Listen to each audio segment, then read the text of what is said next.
চন্দ্ৰপ্ৰভা ফুলজোপাৰে আপোনালোক সকলোলৈকে মই স্বপ্নাই শুভ দুপৰীয়া জনাই আজি মোৰ নতুন এটা ভিডিঅ' আপোনালোকলৈ আগবঢ়াইছোঁ। আৰু এই চন্দ্ৰপ্ৰভা ফুলজোপা কাৰ কাৰ ঘৰত আছে, কাৰ কাৰ প্ৰিয় জনাবলৈ নাপাহৰিব। আৰু মোৰ খুবেই প্ৰিয়, সেইকাৰণে ভাবিলোঁ ফুলি থাকোঁতেই অকণমান ভিডিঅ' কৰি ৰাখোঁ। আৰু ফুলিবলৈ বহুত কলি পেলাই আছে আৰু ইমান থোপা থোপে ফুলে নহয়নে। আৰু লগতে এতিয়া দুপাহমান জবাও ফুলি আছে, তাকো আপোনালোকলৈ ভিডিঅ' আকাৰে সৰু সৰু কেইটামান ক্লিপ ধৰি ৰাখিছিলোঁ, তাকেই আগবঢ়াই দিলোঁ। এইজোপা এবাৰ প্ৰথম ফুলিছে, হালধীয়াজোপা একদম পাতল হালধীয়া হয়। আৰু এইজোপা কিন্তু গ্ৰাফটিং কৰা হয় দেই, মই দেখুৱাম বাৰু। আৰু এইজোপা যে গোলাপজোপা বহুত ডাঙৰ ডাঙৰ ফুলপাহ, আৰু সেইকাৰণে আৰু ইয়াৰ পাহিবিলাক চাওকচোন ইমান কোমল। আৰু ভাবিলোঁ ফুলখিনি ফুলি আছে যেতিয়া অকণমান ভিডিঅ' কৰি ধৰি ৰাখোঁ, কেতিয়াবা চাবলৈকে হ'ব। আৰু এই বাগানৰ ঘৰৰ পৰা আৰু এইবিলাকতো উঠাই পেলাই নিম আমাৰ নিজৰ ঘৰখনলৈ, তাত ৰুবগৈ লাগিব। আৰু অৱশ্যে এটা দুটাকৈ টাব নি থকাও হৈছে। আৰু এওঁ যেতিয়া আহে এটা এটা বা দুটা এনেকৈ টাব বাইকতে তেওঁ যিকেইটা পাৰে লৈ যায়। আৰু ফুলপাহ দেখি সঁচাকৈয়ে মনটো ভাল লাগি যায়, কি ধুনীয়া। মই যিমানবাৰ আগফালে ওলাওঁ সিমানবাৰ একদম ইয়াৰ গোন্ধ লওঁ, মই বহুত ভাল লাগে ইয়াৰ গোন্ধটো। আৰু ওচৰত থাকিলে একদম আপোনাৰ মনটো ভাল লাগি থাকে। আৰু এইবিলাক ছিজন ফ্লাৱাৰ, যিবোৰ মই সূৰ্যমুখী ফুলৰ নিচিনা বুলিয়ে কওঁ আচলতে। আৰু কি ধুনীয়া ইয়াৰ চুপহিটো চাওকচোন, কি ধুনীয়া মাজৰ চুপহিটো।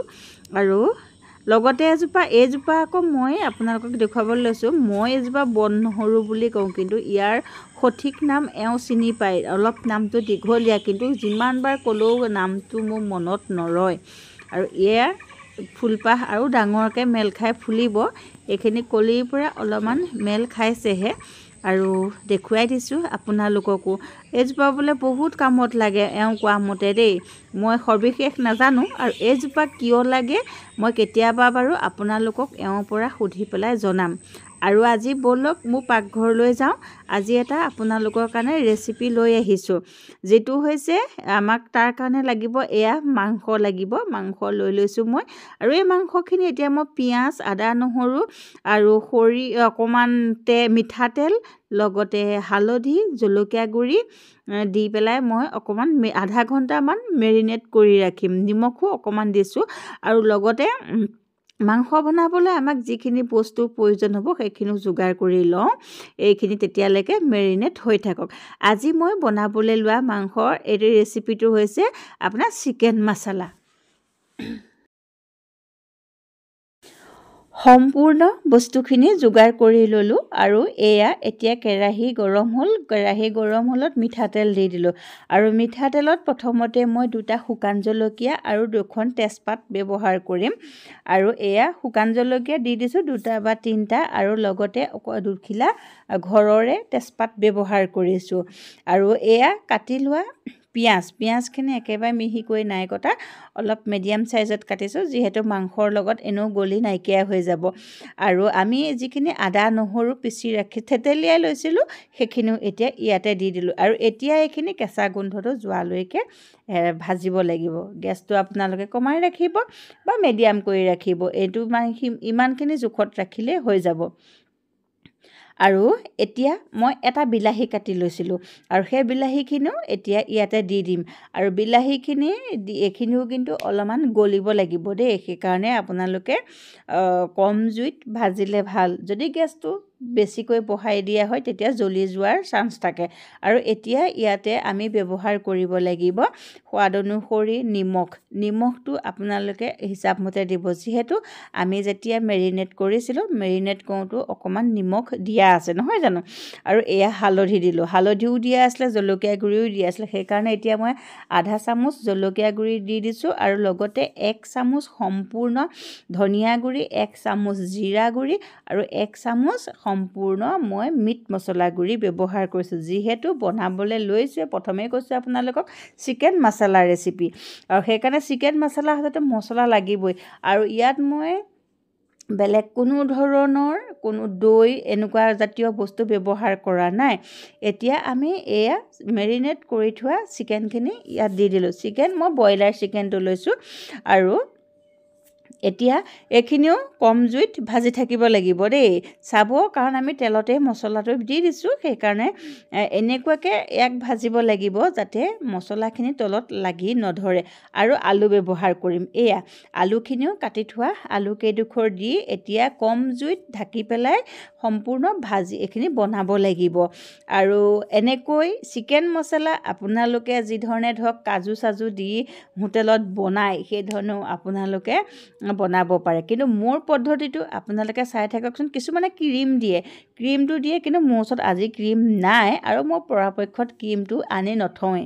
বিহুৱে সংক্ৰান্তি আনো কেতিয়াবা, তেনেকৈ কেতিয়াবা এওঁ নোকোৱাকৈয়ে লৈ আহে, যিটো আমাৰ ঘৰত ঘৰুৱা ক্ৰীম হয় সেইখিনি পালে লৈ আহে, কিন্তু মই খাই ভাল পাওঁ, খাওঁ।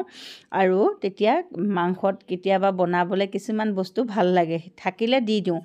আৰু এতিয়া এইখিনি সিজিয়েই গৈছেগৈ বুলি ক'ব পাৰি। আৰু মই কোনো ধৰণৰ পানী ব্যৱহাৰ কৰা নাই।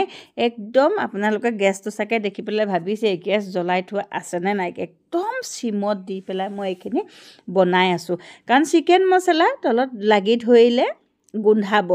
আৰু মই স্বপ্নাই আপোনালোক সকলোকে মোৰ নতুন এটা ভিডিঅ'লৈ স্বাগতম জনোৱাৰ লগতে আপোনালোকো সুস্থ হৈ থাকক, দীৰ্ঘায়ু হৈ থাকক, লগতে নিৰোগী হৈ থাকক আৰু আশীৰ্বাদ কৰিব আপোনালোকৰ আশীৰ্বাদত যেন আমিও সদায় ভালে কুশলে থাকিব পাৰোঁ। আৰু এয়া দেখিছে নহয়, আলু সিজিলেই।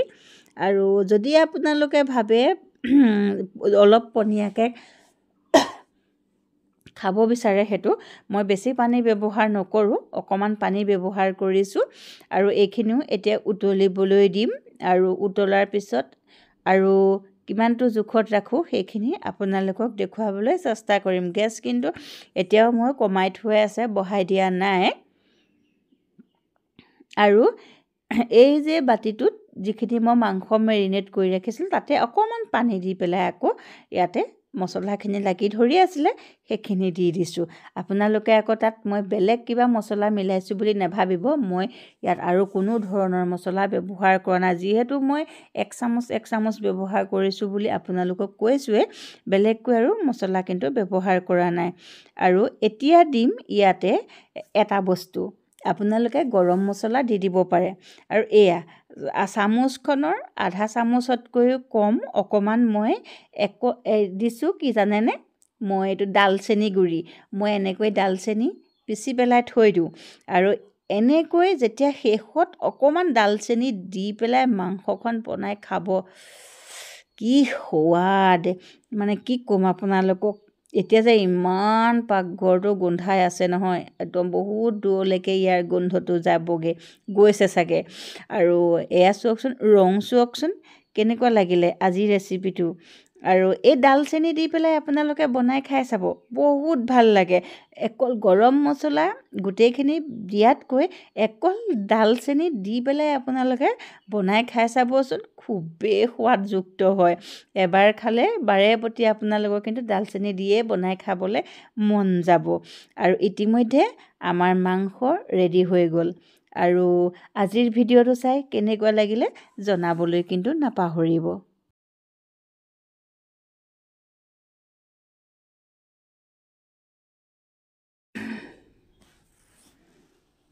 আৰু এয়া মাংসৰ ৰং কেনেকুৱা হৈছে চাওক, এই যে মাজত গোট খাই থকা তেলকণ, এই তেলকণেৰে ভাতকেইটা সানি বাৰু খাই কাৰ ভাল লাগে, একদম গৰম গৰম ভাত।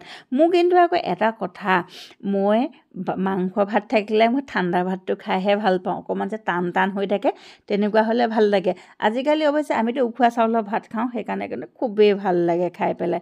আৰু পুনৰ লগ পাম মোৰ নতুন এটা ভিডিঅ'ত, তেতিয়ালৈকে আপোনালোকে এই ৰেচিপিটো বনাই খাব। যদি ভাল লাগিলে পৰিয়ালবৰ্গৰ লগতে বন্ধুবৰ্গৰ লগতো ৰেচিপিটো শ্বেয়াৰ কৰিবলৈ নাপাহৰিব। ধন্যবাদ।